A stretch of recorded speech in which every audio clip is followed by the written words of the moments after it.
Hey everyone, welcome back to this channel. This is Raghav Arora और आज guys हम लोग स्टार्ट करने वाले हैं मोस्ट डिमांडिंग सब्जेक्ट जो कि बच्चे बहुत ज़्यादा रिक्वेस्ट कर रहे थे कि भैया आप स्टार्ट करो, दैट इज अप्लाइड मैथमेटिक्स। तो जैसा कि आप देख सकते हैं अप्लाइड मैथमेटिक्स हम स्टार्ट कर रहे हैं। बहुत सारे कमेंट्स मेरे पास आए थे बच्चों के, काफ़ी परेशान हो रहे थे स्टूडेंट्स। सो आई थॉट चलो आप लोगों की हेल्प करी जाए और कोशिश करी जाए कि जितना हो सके आप लोगों की हेल्प करता रहूं। इसीलिए आज स्टार्ट करने जा रहा हूं applied mathematics for class 12। This is the first lecture of applied mathematics. ठीक है, क्लास 12 का हम लोग कहां से स्टार्ट कर रहे हैं? अलजेब्रा से स्टार्ट कर रहे हैं। ठीक है, अलजेब्रा का first chapter that is matrices. Matrices से हम लोग स्टार्ट कर रहे हैं गाइस। ठीक है, अप्लाइड मैथमेटिक्स को एक्सप्लोर करते हैं। ठीक है, जितनी ज्यादा हेल्प हो सकेगी मुझसे उतनी ज्यादा हेल्प आपकी करने की मैं कोशिश करूंगा। ठीक है, बस आप लोग सपोर्ट करते रहे गाइस अपना। ठीक है, सपोर्ट फुल दिखाइए, वीडियो को लाइक कर देना, शेयर कर देना अपने सारे फ्रेंड्स में, जितने भी अप्लाइड मैथमेटिक्स के स्टूडेंट्स हैं उनके साथ ये वीडियो को शेयर कर देना और कमेंट करके बढ़ाते रहना कॉन्फिडेंस अपना भी कि भैया आ गया है और मेरा एंथुसियाज्म भी बढ़ाते रहना।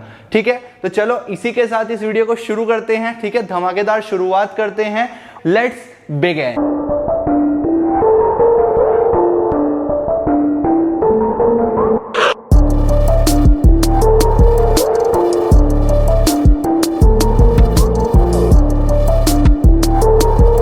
स्टार्ट करते हैं सबसे पहले मैट्रिसेस से। मैट्रिसेस में जो सबसे पहली चीज आप लोगों के दिमाग में आएगी बच्चों वो ये आएगी कि भैया ये बताओ मैट्रिक्स होता क्या है। आपने चैप्टर का नाम बोला मैट्रिक्स, तो मैट्रिक्स बताओ क्या होता है। तो सबसे पहली चीज क्या है? What is a matrix? Matrix is basically rectangular array of number. कुछ नहीं है मैट्रिक्स, डरने की जरूरत नहीं है। बेसिकली एक रिप्रेजेंटेशन है नंबर्स का रेक्टेंगुलर एरे की फॉर्म में। जो कंप्यूटर साइंस के स्टूडेंट्स हैं उनको पता है एरे क्या होता है।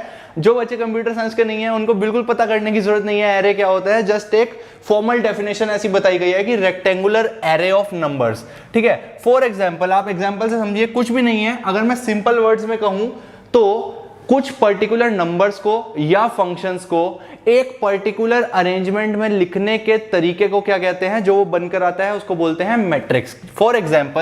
फॉर एग्जाम्पल अगर मैं बात करूं, किसी मैट्रिक्स का एग्जाम्पल दूं तो इस तरह से रिप्रेजेंट करा जाता है मैट्रिक्स को। ध्यान से देखें, ये जो स्क्वायर ब्रैकेट्स है इस फॉर्म में मैट्रिक्स को रिप्रेजेंट करा जाता है। कहीं पर भी आपको स्क्वायर ब्रैकेट्स के अंदर नंबर्स देखने को मिले तो आप समझ जाना कि ये एक मैट्रिक्स है। फॉर एग्जाम्पल इसमें अगर मैं लिख दूं 2, 3, 5, 7 x 2x square.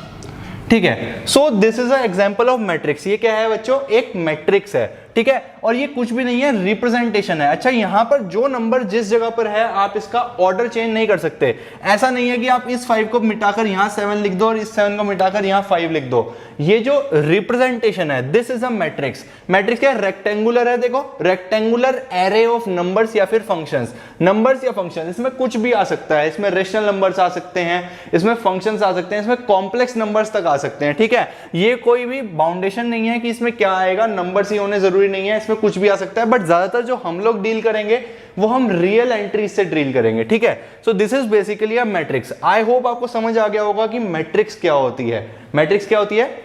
Rectangular array of number, या फिर अगर मैं और देसी भाषा में बोलूं तो नंबर्स को या फंक्शंस को लिखने का एक पर्टिकुलर अरेंजमेंट जहां पे हम नंबर्स को सजाएंगे थाली में और साइडों में थाली के 2 लॉक लगा देंगे इस तरह से स्क्वायर ब्रैकेट्स में। ठीक है, कुछ जगहों पर मैट्रिसेस को स्क्वायर ब्रैकेट्स की जगह कर्ली ब्रैकेट्स की फॉर्म में भी रिप्रेजेंट करा जाता है। बात एक ही है, अगर ऐसा दिखे तो भी, ऐसा दिखे तो भी। ज्यादातर जो आपकी बुक में मिलेगा वो इस तरह से मिलेगा, लेकिन कॉम्पिटिटिव एग्जामिनेशंस में इस तरह से भी लिख दिया जाता है। ठीक है, तो आपको दोनों फॉर्म्स पता होनी चाहिए। ठीक है, ये तो हो गई गाइस पहली बात कि मैट्रिक्स होता क्या है। ठीक है, रिप्रेजेंटेशन को मैट्रिक्स कहते हैं। बहुत आसान बात थी, आई होप समझ आ गया होगा कि नंबर्स को सजाकर दिखाने को क्या कहते हैं? मैट्रिक्स। रेक्टेंगुलर एरे को क्या बोलते हैं? मैट्रिक्स। अच्छा, ये जितनी भी चीजें हैं जो इस मैट्रिक्स के अंदर हैं इसका भी तो कुछ नाम होगा।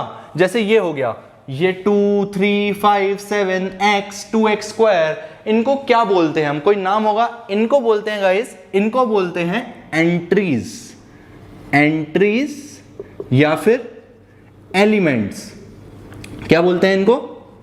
एंट्रीज या फिर एलिमेंट्स। ठीक है, तो ये बेसिकली क्या है? इस मैट्रिक्स की एंट्रीज हैं या फिर एलिमेंट्स हैं। ठीक है, तो अगर मैं आपसे पूछूं कि इस मैट्रिक्स की एंट्रीज बताओ तो आप क्या बोलोगे? 1 है, 2 है, 3 है एंड 4 है। ठीक है, अगर आपसे मैं एक और क्वेश्चन पूछूं, क्या 5 इस मैट्रिक्स की एंट्री या फिर एलिमेंट है? जी नहीं है 5, क्योंकि इसमें क्या है 1 2 3 4।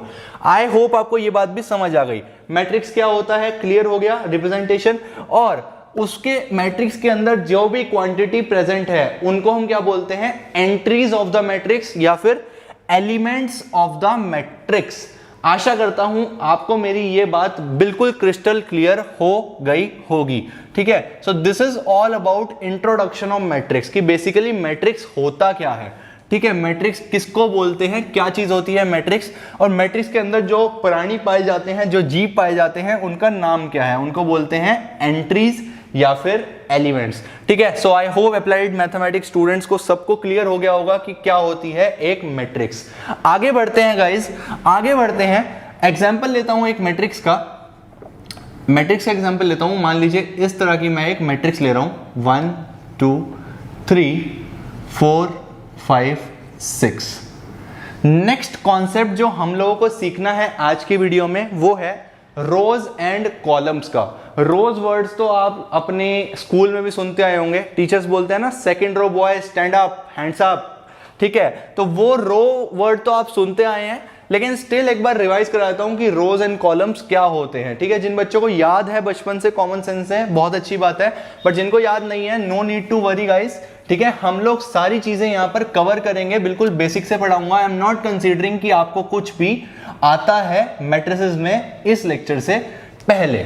ठीक है, तो मान लीजिए ये आपकी मैट्रिक्स है। बेसिकली जो हॉरिजॉन्टल लाइंस में प्रेजेंट होती हैं उनको हम लोग क्या बोलते हैं गाइस, रोज बोलते हैं। फॉर एग्जांपल इस मैट्रिक्स में अगर मैं देखूं, this is a matrix, matrix क्योंकि ये देखो स्क्वायर रिप्रेजेंटेशन का रखा है ना, रेक्टेंगुलर एरे है, नंबर का एक प्रॉपर रिप्रेजेंटेशन है। ठीक है, तो देखो ध्यान से, रोज क्या होती हैं, जितनी भी हॉरिजॉन्टल लाइंस में प्रेजेंट है नंबर्स, वो होते हैं रोज। जैसे कि अगर मैं बात करूं इसकी,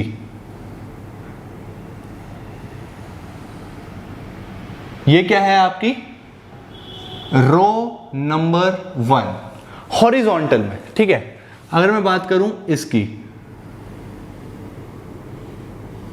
ये क्या है आपकी रो नंबर 2। ये चीज समझनी बहुत जरूरी है। रोज एंड कॉलम्स अगर आपको क्लियर नहीं होंगी तो आप अप्लाइड मैथमेटिक्स में मैट्रिसेस को समझ नहीं पाएंगे। ठीक है, तो रोज क्या होती हैं, बेसिकली जो हॉरिजॉन्टल लाइंस होती हैं, मैं लिख भी देता हूं, रोज क्या होती हैं basically, rows are horizontal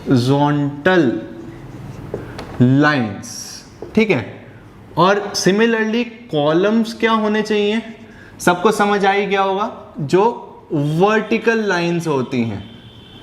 for example अगर मैं गिवन मैट्रिक्स में बात करूं तो गिवन मैट्रिक्स में मेरे जो कॉलम्स होंगे वो कौन से होंगे। अगर मैं फर्स्ट कॉलम की बात करूं तो वो क्या होगा, ये वाला। क्या मैं इसको C1 बोल सकता हूं, क्या ये कॉलम 1 है। सिमिलरली इस पर ध्यान दें,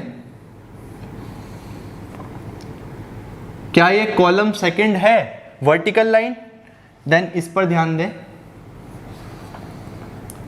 this is column 3। I hope आपको समझ आ गया होगा कि रोज एंड कॉलम्स क्या होते हैं। जो हॉरिजॉन्टल लाइंस होती हैं वो क्या होती हैं, रोज होती हैं, और जो वर्टिकल लाइंस होती हैं वो होती हैं कॉलम्स। ठीक है, वो क्या होते हैं, कॉलम्स। अब बच्चे को कंफ्यूजन हो सकता है, भैया मैं भूल ना जाऊं कि रोज हॉरिजॉन्टल थी या वर्टिकल थी।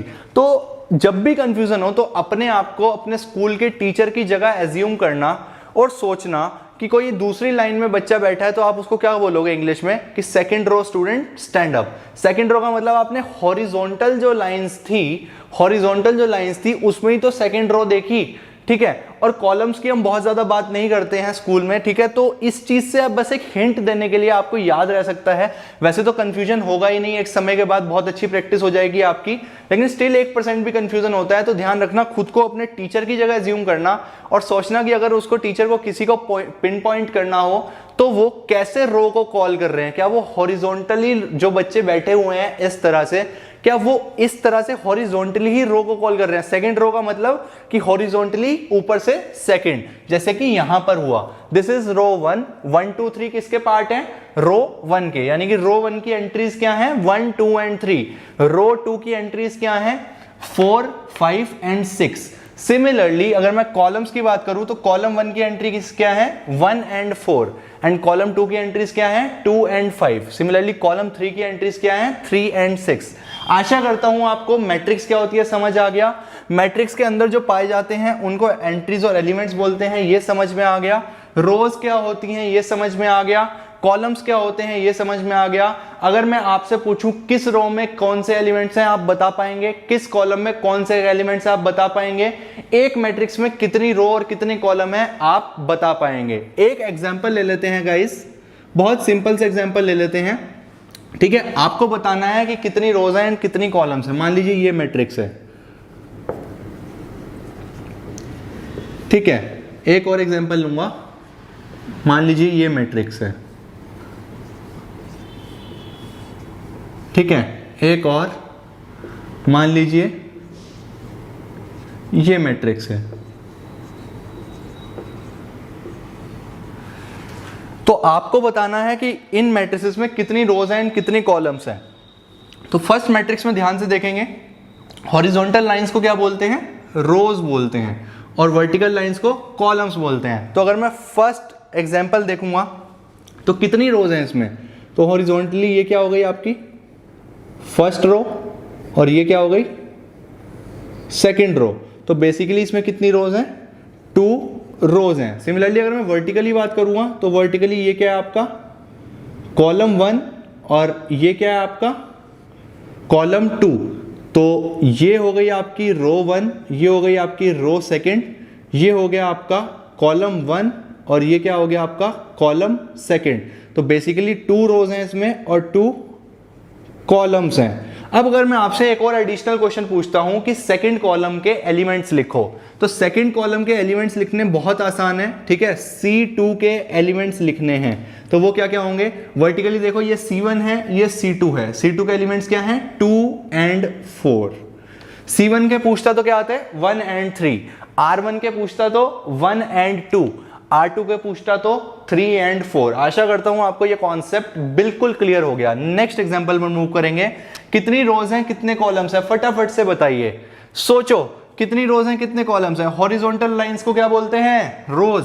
तो ध्यान से देखो ये क्या है, क्या ये रो नंबर 1 है, क्या ये रो नंबर 2 है, क्या ये रो नंबर 3 है।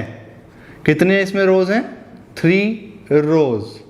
कॉलम्स कितने हैं वर्टिकली देखो, क्या ये फर्स्ट कॉलम हो जाएगा, क्या ये सेकंड कॉलम हो जाएगा।